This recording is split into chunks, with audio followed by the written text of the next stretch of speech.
Border War Florida-Georgia First Coast Sports Special is sponsored by General RV and Palencia. Tens of thousands have converged on our First Coast as two longtime rivals will square off Saturday afternoon at Everbank Field here in Jacksonville, FLA, in the Florida-Georgia game. Go Dogs! Go Dogs! Tonight, the First Coast Sports team is getting you ready for all the hard-hitting action. We're taking an in-depth look at the path both teams took to get here. Our insiders will break down what it will take for either the Gators or the Bulldogs to leave the River City victorious. We sit down with local recruits who have verbally committed to the school. Take a look back at some of the rivalry's most memorable moments.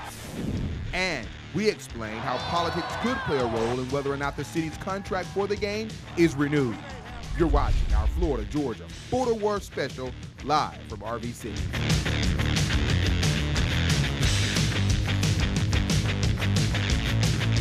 And folks, this is a live look at RV City, the place to be tonight, a day ahead of the annual showdown between the Florida Gators and the Georgia Bulldogs. RVs as far as the eye can see, and Everbank Field is just across the street. Yes, the bank will be rocking tomorrow afternoon at 3:30. Hello, everybody. I'm Chris Porter. Welcome to the Florida-Georgia Border War Special. As you can see, we've got some Gator fans behind us. There are a few dogs sprinkled in as well. Tomorrow's game will have more than just bragging rights on the line, but this team will have the inside track to the SEC East Division Championship, and they'll be one step closer to getting to the Georgia Dome to play in that SEC Championship game. Now let's start with the Florida Gators. The 11th ranked Florida Gators, they arrived in the River City today, and they had a walkthrough over at Everbank Field. Jim McElwain getting his first taste of this rivalry as their head coach. His team, as I told you, walked through the stadium there in preparations for tomorrow's game. UF is well rested, having had 2 weeks off to prepare for the Bulldogs, and they needed it for all things to find a kicker. We caught up with the Gators to get their thoughts on tomorrow's showdown. Well, you know, it doesn't matter the game. I get pretty excited about anything. So, but obviously this one has great meaning, and we try to make sure we understand that we got to go about our business. But obviously there's a little heightened sense of excitement in every snap, and our guys will be ready to go. Now, many will tell you this Florida team has overachieved. Nobody thought that they would be 6-1 at this point in the season and in position to win that SEC East Division title, but they are, and they got a chance to get back to that championship game. But let's check out, before we look that far ahead, the Gators' path here to the River City. The Jim McElwain era began with a blowout win over New Mexico State, 61-13. Both Will Greer and Treon Harris played well at the quarterback position. The following week's performance was not as crisp against East Carolina. The Gators escaped with a 31-24 win, and this game will be remembered for McElwain's tirade directed towards Kelvin Taylor because of an unsportsmanlike conduct penalty after a touchdown. The Gators defense led the way in a 14-9 win at Kentucky. After that, it was a comeback for the ages against Tennessee. There's a catch made on the near sideline. Down the right side, 35-30. It'll be Callaway down the sideline. He's going to score! He's going to score! He's going to score!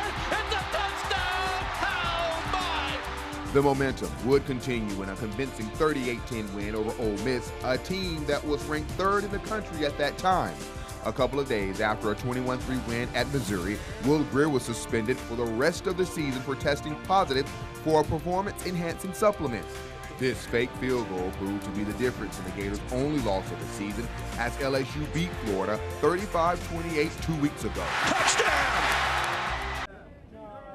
Now here's a look at the Gators' remaining schedule. You know they've got the showdown with Georgia tomorrow. Then they've got Vanderbilt, South Carolina, Florida Atlantic, and then their annual showdown on the 28th of November against Florida State. Now as for the Georgia Bulldogs, head coach Mark Richt shook things up a bit, deciding to bring his team to our First Coast a day earlier. The Bulldogs arrived at St. Augustine Airport last night around 10 o'clock.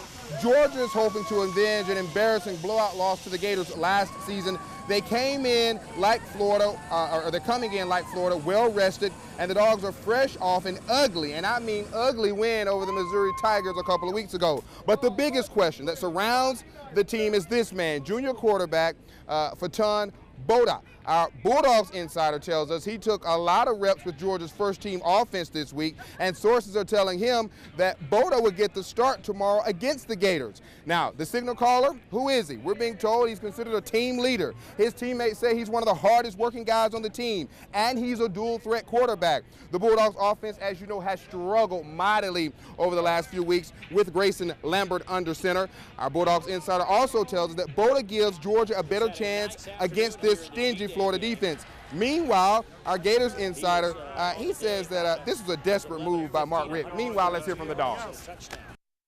We're just hyped. We're ready for the game, man. We're ready just to execute on offense and let the scoreboard do the talking. We just got to go out here and, take care of business and, win today, win tomorrow and Thursday in order to win on Saturday. Now, unlike the Gators, the Bulldogs were preseason favorites to win the SEC East Division, but they ran into a couple of stumbling blocks. They lost to Tennessee after having a big lead and were blown out by big bad Alabama. However, they still have themselves in position to take that SEC East Division title. But once again, we're looking ahead. Let's look to tomorrow and show you the path the Bulldogs have taken to get here to the River City. After wins over Louisiana Monroe and Vanderbilt, the Bulldogs dominated their matchup against South Carolina. Grayson Lambert completed 96% of his passes that night to set new NCAA and school records. After a layup against Southern University, the Dogs hosted Alabama at the beginning of October. The Tide rolled to a 38-10 victory. The next week, Georgia not only lost to Tennessee 38-31, but the Dogs also lost their star running back Nick Chubb for the rest of the season with a left knee injury. He went down the very first play of the game. After 2 losses in a row, the Dogs got back on the winning track with a 9-6 win over Missouri. It's been a tough month for Mark Richt's team, which appears to be limping into tomorrow's showdown at Everbank Field. All right, here's a look at the Dogs' remaining schedule. You know they'll tackle Florida tomorrow, then it's Kentucky at home, and then what could be a tricky game at Auburn. Then they've got what should be a win against Georgia Southern before closing out with their hated rivals, the Rambling Wreck of Georgia Tech. Now, this will be a home game for quite a few players on both sides of the football, and one of the most notable names for the Bulldogs is Camden County High School grad Bryce Ramsey, a guy who was fighting for that starting quarterback position at the beginning of the season, but he lost it to Grayson Lambert. Now, John Theus is in his 4th year as a starter on the Dogs' offensive line. His older brother, Nathan, is the team's long snapper. The Theus brothers played high school, as you know, over at Bowles. On the other side, the Gators have nearly a dozen players from our First Coast, including Camden County's Gerard Davis, who ranked 2nd on the team in tackles. True freshman C.C. Jefferson has worked his way into the rotation on the defensive line. And David Sharp, who played high school football at Providence but graduated from Fletcher, is a key part of the Gators' offensive line. Now, one thing we have learned is that this game is so unpredictable. Last year, right on this program, everybody thought the Dogs would take care of the Gators.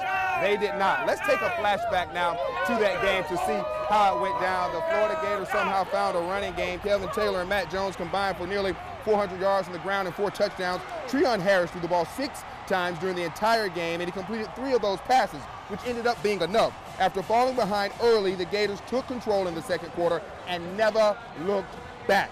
Will Muschamp bought himself a couple of more weeks on his job, but as you know, he would eventually be fired as Florida was going to win that game 38-20. Now, more than 80,000 screaming fans are expected to be on our First Coast, my friends, and all of them, including these guys, will be wondering, what will the weather be like? Will it be perfect? For that, we bring in Chief Meteorologist Tim Deegan with a check on that game day forecast. Hey, Tim. All right, thanks, Chris. Well, we had a hint, I think, to how unpredictable this game can be sports team-wise, because we had a beautiful sunset, and I tried to interpret what the sky was telling me. Within the cirrus clouds, I saw, well, some Gator red, but also some, or I should say some Bulldog red and some Gator blue. Let's go to the satellite pictures. Maybe that'll tell the story better. And there it is. Whoa, what's that?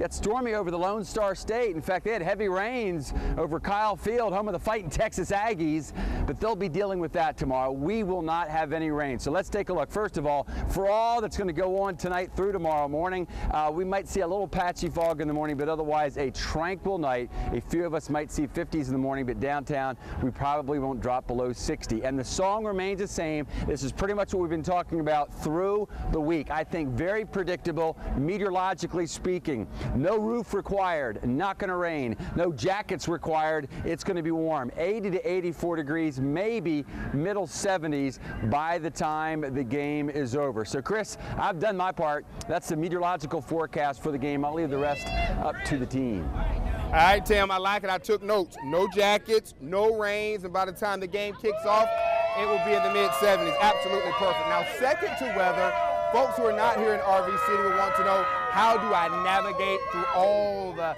thousands and thousands of fans that will be here? For that, we turn to our traffic ace, Katie Jeffries. On Saturday afternoon, Everbank Field is going to be filled with thousands of fans. But before you can enjoy the game, you have to be able to get here. Well, I'm going to tell you 5 different ways. Number 1, many will be coming in by car, but JSO suggests you leave 5 hours early if you plan on making it to the game in time. Inbound traffic will be very heavy on Bay Street, but all of the bridges will be open. And once you do get close to the downtown area, JSO is asking you not to use the GPS on your phone. Instead, heed the signs like this one, also the lighted billboards that will be out here, and listen to the traffic officers when they direct you downtown. Number 2, by boat. You can dock your boats at Metropolitan Park or River City Brewing, but call ahead because it will cost money. Number 3, JTA or the water taxi. If you're using one of these, remember to bring some cash with you. That's because a round-trip ticket through downtown on JTA is about $7, but it's about $12 if you're riding in from the beaches or south side. Now, if you're using the water taxi, that'll cost you about $5 each way. Number 4, the Skyway. It will be free and running from 9 a.m. until midnight on game day. And finally, number 5, a taxi cab or Uber. But with the car service app, watch out for surge pricing, so know that price before you ride. So that's 5 ways to get you through downtown so you can avoid all of these roadblocks and get here safely. Just remember, leave early. Katie Jeffries, First Coast News, NBC 12, ABC 25. If there's something that's part of Americana, this is a part of Jacksonville Kind. For decades, the Florida-Georgia game has called Jacksonville home. But find out how politics could put the city's contract with the game in jeopardy. I think it's remarkable to have 2 guys going to the Florida Gators. 2 of the top prep football stars from the same school are headed to the Swamp, while they chose the Gators, and who was instrumental in getting one of them to commit. You're watching our Florida-Georgia Border War Special, live from RVC. Complete to the 25, to the 30, Lindsey's got 35, 40, Lindsey's got 45, 50, 45, 40, run, Lindsey, 25, 20, 50, 10, 5, Lindsey's got, Lindsey's got, Lindsey's got. Well, I think that's the iconic play of the series. Obviously, Georgia was in a national championship run. Florida had them beat, had them trapped in the end zone, game over. And they throw that pass. And the old stadium, if people remember the old stadium, it was made out of steel. And I truly thought they were going to bring it down that day. FirstCoastNews.com is your source for all things Florida, Georgia this weekend. There you'll find all the great stories we've covered up to this point this week in preparations for tomorrow's game, stats, schedules, and much, much more. It's all on FirstCoastNews.com. And remember to download the First Coast Football app. Not only will you have the latest on Georgia's camp and Florida's camp, but also Florida State fans, we take care of you as well, plus highlights and stats info from the Prep Football Gridiron. It's coverage with an attitude, so download the First Coast Football app right now. Are you guys having a good time? Yeah! All right, as you might expect, there has been a lot of talk about the Florida-Georgia game on Twitter. So let's get socially acceptable to see what's popping off on the social media front, shall we? John Thea shared this photo on his Instagram page a couple of days ago. We've heard for years that players on both sides of this rivalry get fired up when they see all of the RVs and fans as they cross the Hart Bridge on the way to Everbank Field. It will be the last go round in this rivalry for both John and Nathan Theus. 1996 Heisman Trophy winner Danny Warfel is a relative newcomer to Twitter, but last night he shared this photo of himself and a couple of coaching legends, Vince Dooley and Steve Spurrier. Coach Dooley is here for this game every single year, but Coach Spurrier has had other obligations in previous years. Now he's retired, and he was a guest at last night's Desire Cup dinner. We'll have more on that a little later in the show. And Joel Lamp from the city of Jacksonville offers some great tips for game day. Most importantly, he suggests that if you're coming to the game, you should arrive early. Make sure you have your parking pass displayed. If you don't have a parking pass, then the JTA shuttle is the best route. And be sure to follow the Jacksonville Sheriff's Office on Twitter for the latest information about traffic around the stadium. Now, this time tomorrow night, we should know who the winner of this game will be. And joining me now to talk about the Florida side of things is First Coast Sports analyst Brent Beard. Yes. Brent, thank you so much for joining us, my friend. Have great atmosphere. Absolutely, one of the best, no doubt. Now, let's talk about the hottest subject so far, the situation with Georgia's quarterback. Who will be the starter? There are reports that Mr. Bauta will be the starter on tomorrow. How will this affect the Gators as far as game plan? Well, I think it tells us a lot. We're still trying to find out how to pronounce his last name at this point. But I think what they're going to try to do, Josh Dobbs of Tennessee had some real success against Florida. And by doing so, Georgia's trying to repeat that.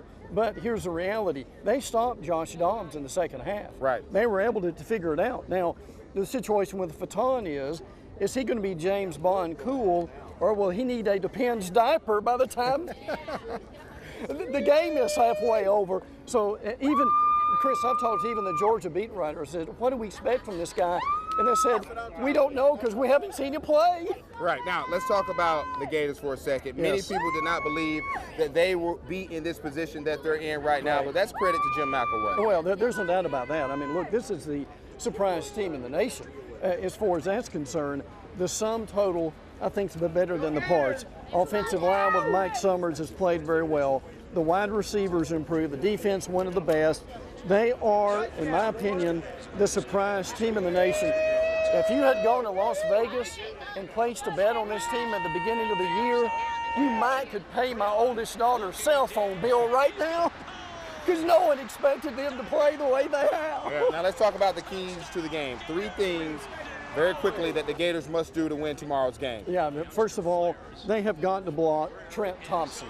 Trent Thompson is huge. He's almost like the Halloween asteroid heading for the earth. He's that big. They've got to be able to deal with him.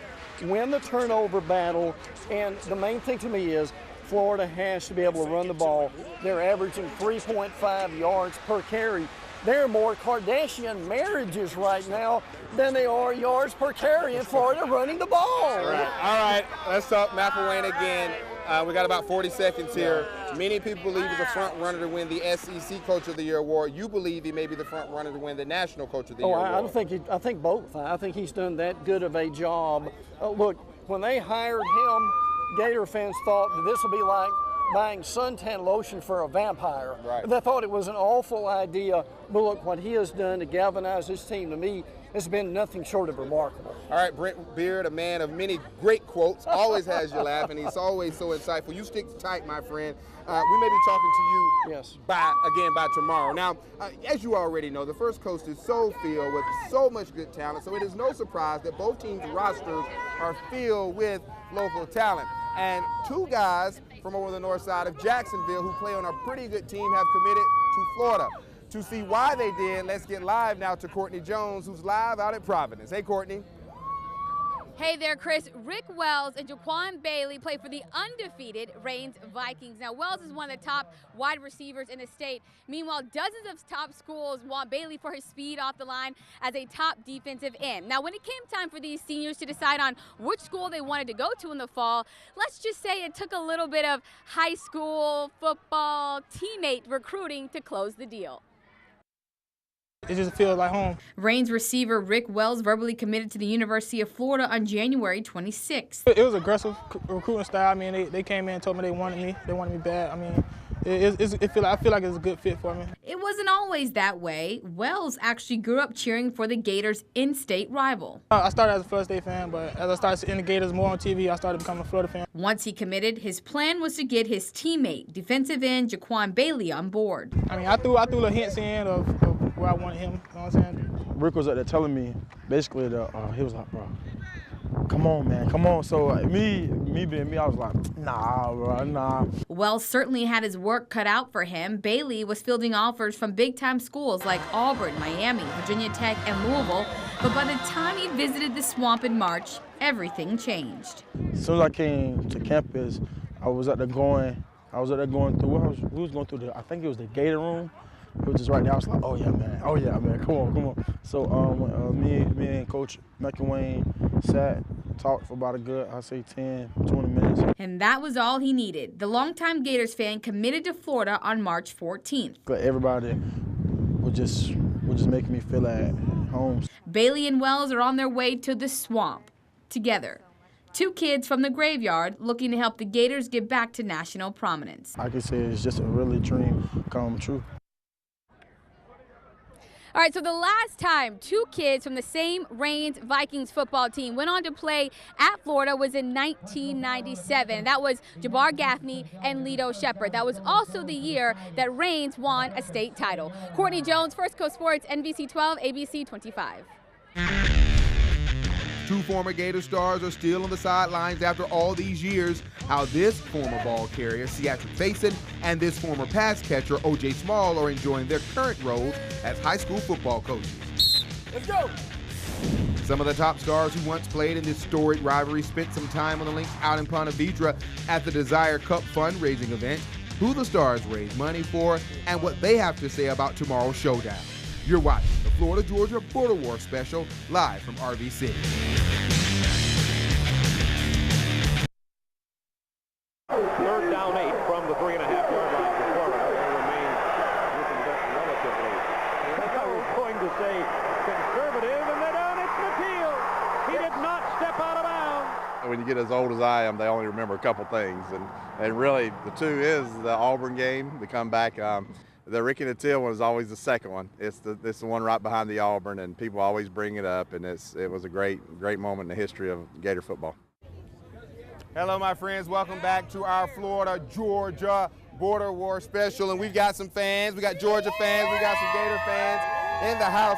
A few seconds ago, we passed out these nice little, where's the eye paint? There it is.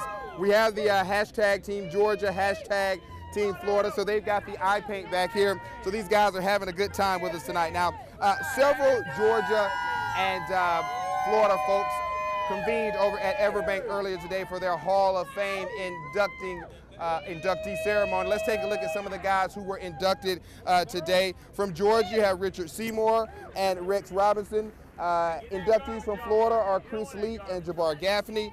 The Florida-Georgia Hall of Fame was created to acknowledge the many great records, performances, career highlights, and outstanding memories that have made the game one of college football's great traditions.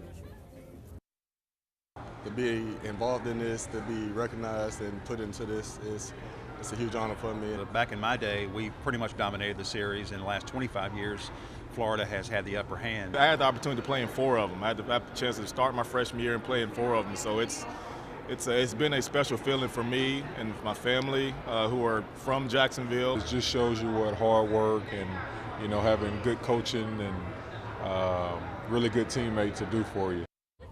Now, around that same time, some former Dogs, and some former Gators were out at the links out in Ponte Vedra. Some big-time names were out on the course, my friends. It was the 5th annual Desire Cup golf tournament. The event benefits the Desire Street Ministry, which Danny Warfel is a big part of. The Heisman Trophy winner, College Football Hall of Fame recipient, and former University of Florida quarterback had some great times in the Swamp. So we asked some of the A-listers for their thoughts on tomorrow's game. With the way things have gone, we got a lot of hope, but Florida, Georgia, no matter, one could be undefeated, one could be winless, and they could still win the game. In this series, anything can happen. If you look at the stats, then Florida should win, but you don't know what's going to happen tomorrow. The game always has meant something. Like tomorrow, I mean, you know, whoever wins this ball game is pretty much in the driver's seats in the East. Of course, they've sort of changed it up a little bit, but it's a big game. Over the years, we've seen plenty of former Gators and Bulldogs go on to coach high school football here on our First Coast, and it's no different now. Let's bring in Chad Kushner with one of the former players who led one big turnaround over on the west side of Jacksonville. Hello, Kush. Yeah, we're talking about O.J. Small, who graduated from Westside High School. Back then it was known as Forest High School, but now he's found a home as a coach at Robert E. Lee High School. The Generals doing big things this year. They are on the cusp of making it to the playoffs, and if things go their way tonight, they will get in. Small played wide receiver for the Gators from 2000 to 2004. It's his fourth full season as the head coach at Lee High School, and last night his team defeated Fletcher 17-16. That win should get them into the playoffs for the first time since 2008, and he certainly got a lot to celebrate. He plans on doing that with his orange and blue brethren this weekend. I love my time as a Gator. I'm still a Gator, but while playing, it was way different. I loved it. I wouldn't change any pass, any moment, but, you know, I'm definitely going to go down there, be in the festivities this weekend, and we're going to looking forward to pull out that win this weekend as well. Now, O.J. comes from a very storied football family. He's got a unique perspective on the Florida-Georgia rivalry because one of his older brothers actually played for Georgia and another brother played at Ole Miss. So those small brothers can certainly play some football, and now O.J. has proven he can coach some football. Speaking of high school football, we are at the end of the first quarter here in Yulee with Ribault leading 6-0. Live in Nassau County, Chad Kushner, First Coast Sports, NBC 12, ABC 25. It's where it belongs. It's where it needs to stay. The Florida-Georgia game contract expires next fall, while the city of Jacksonville has not renegotiated a new deal by now, and what must happen between now and then to make sure the game stays in Jacksonville. Plus, our Bulldogs insider is here to tell us if the Dogs have a chance Saturday against the Gators. And later, we'll take a look at Georgia's talented quarterback of the future. You're watching the Florida-Georgia Border War Special live from RV City.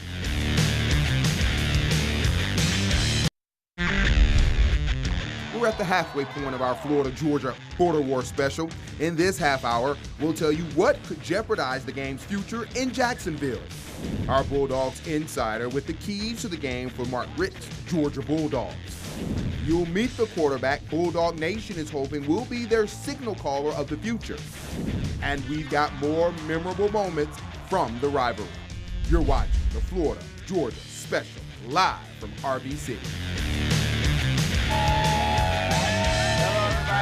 Here in RV City with these screaming fans who are fired up about tomorrow's Florida-Georgia game, and well, they should be with a lot of the line. The team that wins tomorrow's game will have the inside track to the SEC East Division title. Now, the Florida-Georgia game is only guaranteed to be in the River City through next fall.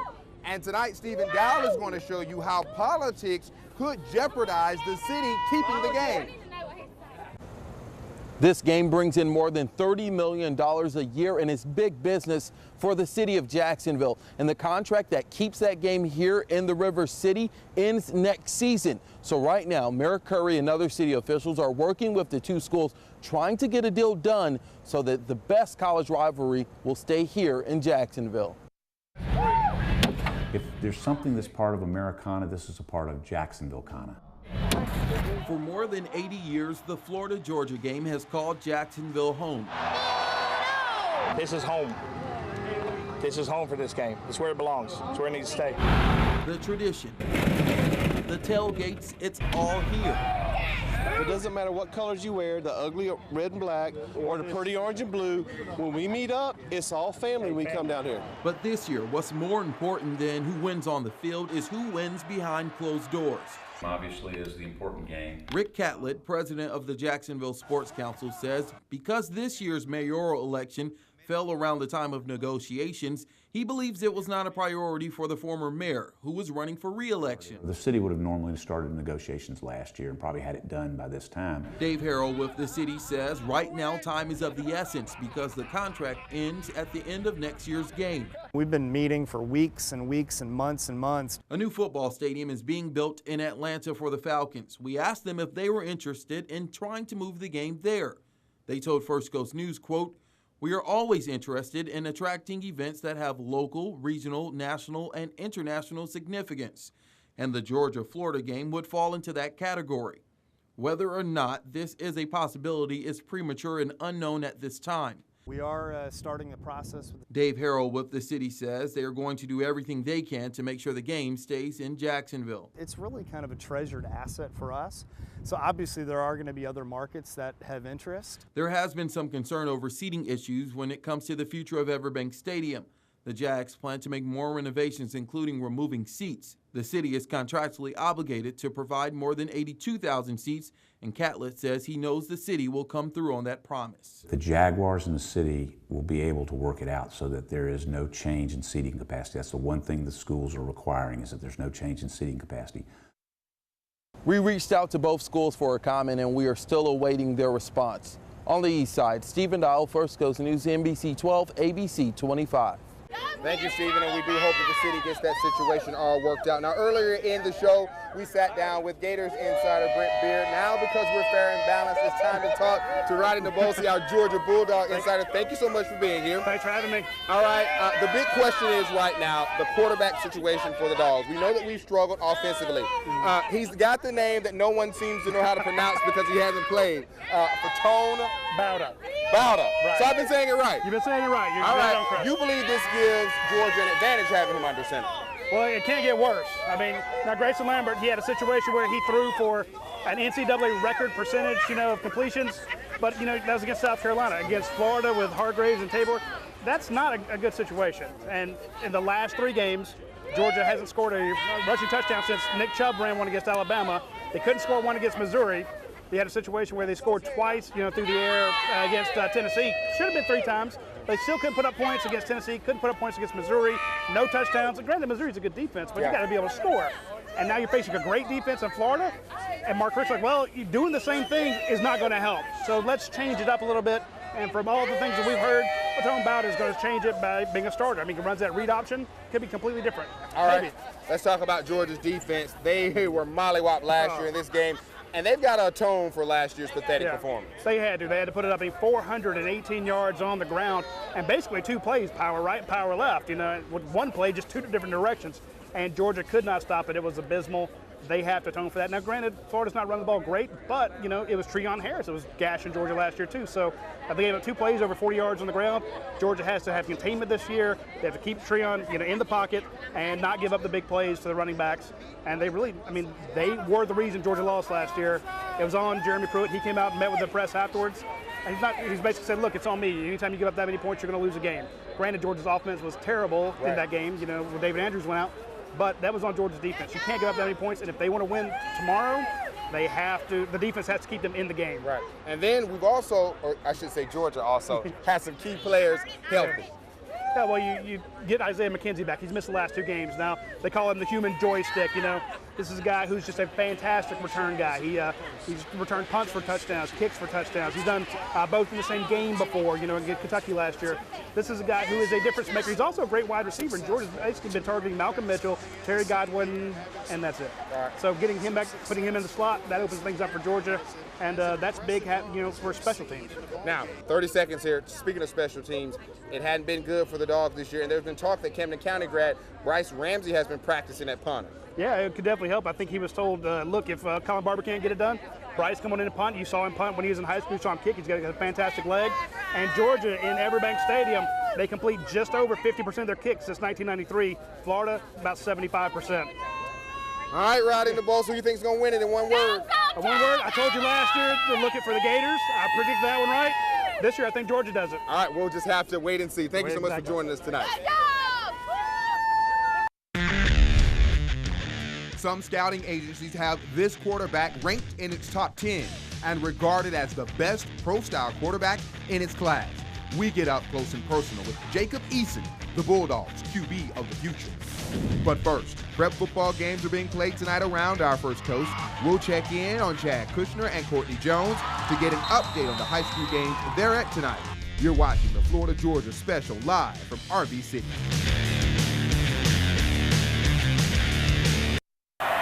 DJ Shockley back to throw, fires the ball, and it's going to be intercepted. Gus Scott's got it, and he's got green grass in front, and he will go all the way. Touchdown! Oh, my! Yeah, you can't lose to the Puppies like that too many times. I mean, I was 4-0. That's just a game you don't want to lose, you know what I mean? It's your border rival, conference rival as well, and it pretty much determines who wins the East every year. All right, guys, let's take a look at tomorrow's game through the eyes of the odds makers out in Las Vegas. Florida is favored by 3 points, which means that Georgia is in unfamiliar territory as an underdog.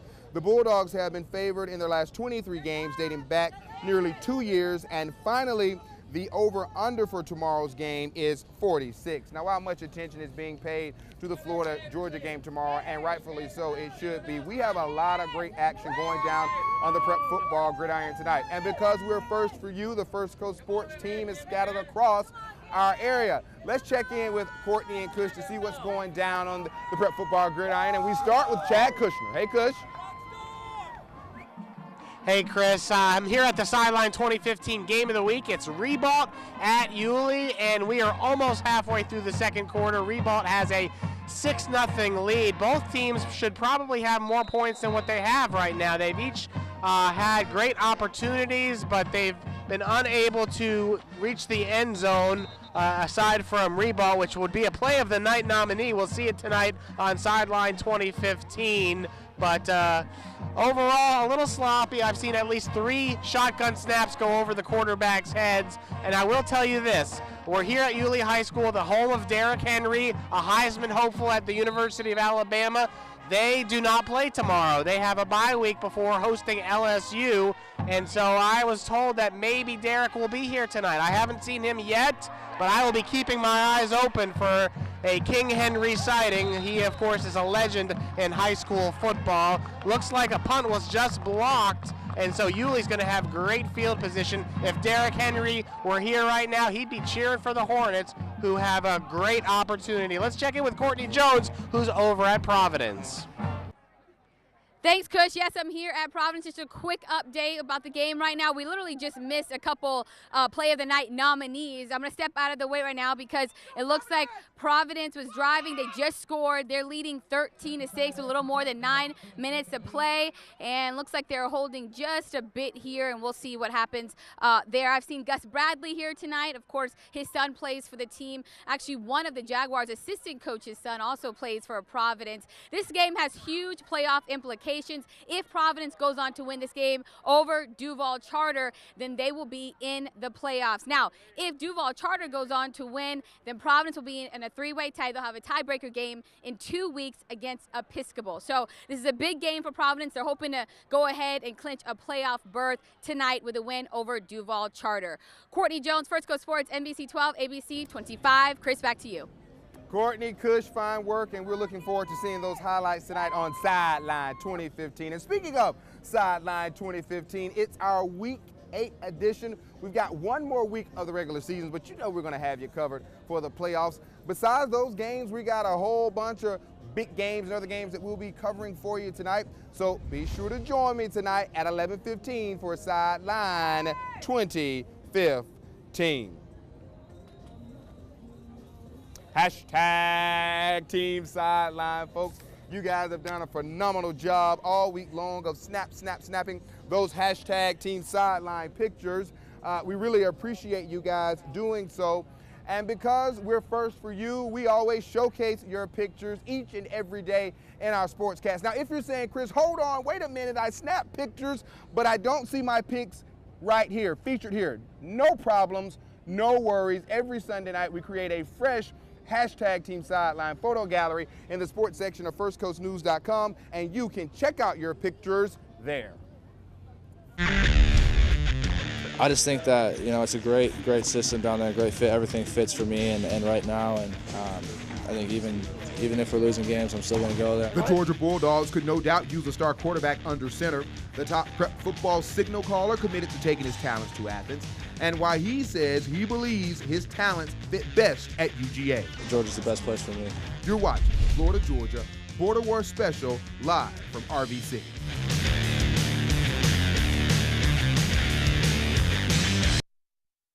We may have 15 hankies in the air on this one. I can't believe this. This was planned. This was absolutely planned. Mark Richt decided that he is going to try to fire his team up. He's tired of Florida having the psychological advantage. He's willing to give up the penalty. Look at that. That was a planned move. Coach Richt's a very humble man, very, usually quiet and more reserved. And so just to hear him, back us with that confidence and the fact that it was his idea, I thought was awesome, and it gave us that extra spark. Hello, everybody, and welcome back to our Florida, Georgia Border War Special. We're live here in RV City with some Florida and Georgia fans. Since Aaron Murray left Georgia a couple of years ago, the Bulldogs have struggled to find his replacement. But Georgia fans, hope is on the way. One of the top recruits is coming to Athens in 2016 in the name of, or in the form of, Jacob Eason. According to Rivals, Jacob Eason is the 10th best player in the 2016 class. He's regarded as the #1 pro-style quarterback. Not bad for someone that got stuck with a less than flattering nickname as a kid. It's a whole nother story, but yeah, he is recognized as skinny. In fact, it even says that on his practice jersey. He was probably 3 years old, and Mom wasn't home, and I decided I was going to try to give him a flat top. Can't get it quite right, so he keeps going down to the skin. His older brother, I think, started rubbing his head, said skinny, and then I said skinny, and the nickname stuck. A lot of people don't even know my real name. Quality over quantity, perhaps. Chris Pratt, the star of Jurassic World, he sure knows his name. An alum of Eason's high school, Lake Stevens, located about an hour outside of Seattle. Pratt tweeted about the quarterback. Like what? Eason projects as a household name, and UGA is where it could happen. I just think that, it's a great system down there, great fit. Everything fits for me and right now, and I think even if we're losing games, I'm still going to go there. Again, important to hear. Georgia's losses are not going to scare him off. We could beat Alabama, they can beat us. It's just football's it's hard to say who's going to win, but I think I'm not going to lose faith in Georgia. But would he still come if head coach Mark Richt wasn't in Athens? I couldn't answer that. I'd still have a strong reason to go to Georgia. Obviously, there's so much other things than coaches, but I definitely look into it, and I look at what's going on. The good news for Bulldog Nation, Eason is on track to enroll early. He's already signed a financial aid agreement and should be on campus in January. It looks like he's found his home for his college career, and Georgia has found its quarterback of the future. Georgia's the best place for me. Only time will tell if Eason is the real deal. You are looking live here in RV City at Paige Bill's Laser Show. Quite nice. The lights all lit up. You see it? Go Gators there. We need to be fair and balanced. What about some Go Dogs? Folks, you're watching our Florida, Georgia Border War Special, and we've got much, much more after this timeout. Border War Florida, Georgia First Coast Sports Special has been sponsored by Palencia and General RV. Hello, everybody. Welcome back to our Florida, Georgia Border War Special. I hope you've enjoyed today's program. Our insiders broke down the game to give you the keys to winning. We went down memory lane. We checked out some local recruits, and our coverage is just getting started. The First Coast Sports team will have you covered on air and online through the game on tomorrow. These guys, I think they had a good time. We got Florida fans, we've got Georgia fans, and we just hope that the party continues to go on tonight. Now, as we get ready to put a bow on tonight's show, we encourage you to watch us tonight at 11:15 for Sideline 2015. In the meantime, enjoy This Is Home, and I'll see you tonight at 11. Good night, everybody. Yeah, it's going down. We about to live it up, y'all. Let's go. It's a big world, and now we're loving this town. It's our turn, so put your hands up. We on the big screen, and everybody's here living out our dreams. Dreams, whoa. Yeah, yeah. be scared, take a chance. Come on, give me a hand. It's time to laugh, time to smile. Now let's get up and